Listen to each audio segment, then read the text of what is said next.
Podľa Jaroslava Naďa je Igor Matovič iba jedna obyčajná opica. Aspoň tak sa tento jeho blízky bývalý kolega vyjadril na adresu ľudí, ktorí sa vešali na plote úradu vlády.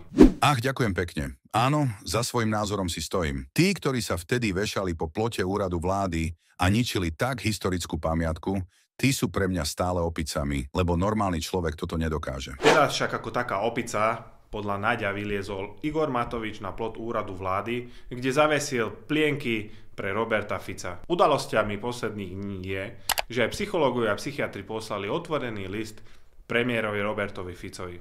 Kde boli títo odborníci, keď bol premiérom Igor Matovič? Prečo nech skúmali a neskúmajú jeho duševný zdravotný stav?